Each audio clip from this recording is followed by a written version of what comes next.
One of the benefits of going to a school like Canisius is the fact that we have Division I sports.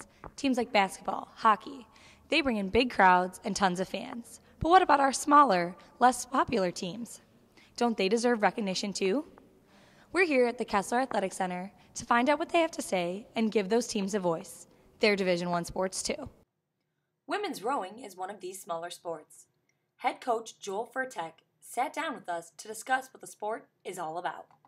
We're the oldest intercollegiate sport. You go back to the beginning of sports in colleges, and you go back to the Yale-Harvard race in 1852. So it was the first sport that was regularly practiced between teams, and that race continues today between Yale and Harvard.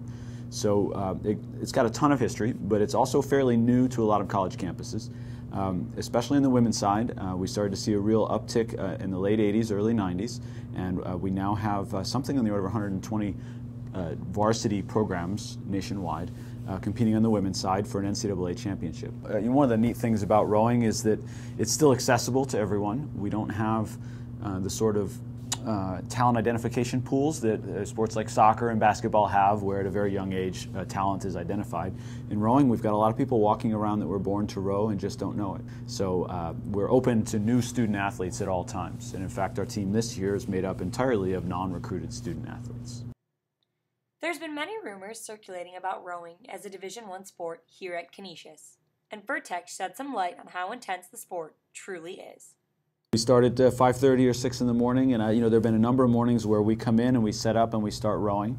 While we're rowing, another team comes in, sets up their practices, takes down their practice and leaves, and we're still rowing. And that's, I think that's a great opportunity for those other teams to see us training. So anyone that's gone through that process, I don't think they'd question the diligence that our women with which our women are training. And I think it's a new sport. No one's seen it yet. We haven't had our first race. So I can understand how someone might not know this about our sport, but we've done everything we can. I think we'd always welcome any other teams or anyone on campus that would like to see what it's about.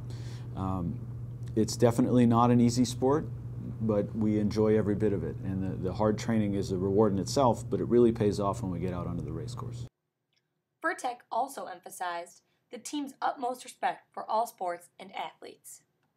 We're all doing something that's a little bit different, and I respect the skill of someone that can spike a volleyball just as much as the skill of someone that can row 2,000 meters in 6 minutes. I put those two together, they're vastly different sports, but we're all after the same thing, which is the competitive side of things. We want to be competitive, supportive, and inclusive. Those are the three things.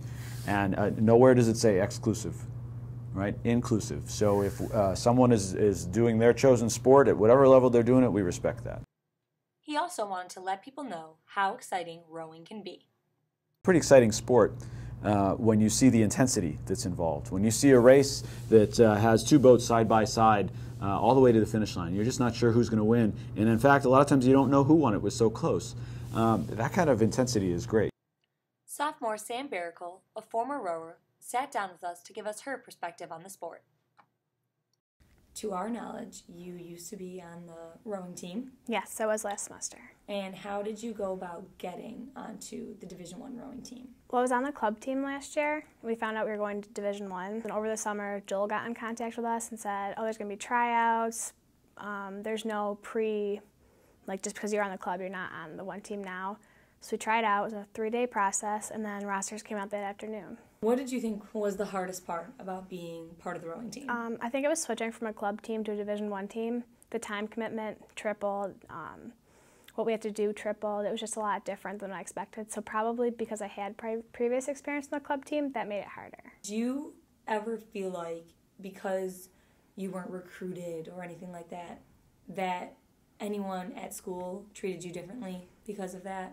I know some girls had problems with other athletes saying oh, you guys aren't real athletes, but we actually tried out for it even though we didn't do it in high school because not many high schools around here offer it unless you go to a private school. So part of that, yes, but even the girls who were recruited weren't treated any differently. I know a couple of girls said some of the guys mocked them, saying that they're not a real sport, they don't know what a sport is. But rowing, it's a sport. I mean, it's just as hard as any other sport. Just because we weren't recruited and we haven't been doing it since high school doesn't mean we're not working as hard as other people. If you had to tell students at Canisius, teachers, other people in the athletic department, whether it's athletes, other coaches, what would you want them to know about rowing? I suggest them coming to one of the practices to see what they do on the water, watch them. You can see them going down the canal a little bit. They work hard. It's 5:30 in the morning. I want people should come see to actually see what it's about because a lot of people don't know what rowing is. I just think people should see what it is for themselves before they make a judgment. Overall, Burtek feels that Canisius has given him the resource and opportunities to make the Division I rowing team a successful one. I helped start the program at the University of Virginia, and I started the program as head coach at the University of North Carolina. So 2 ACC schools with lots of money and fantastically huge athletic departments.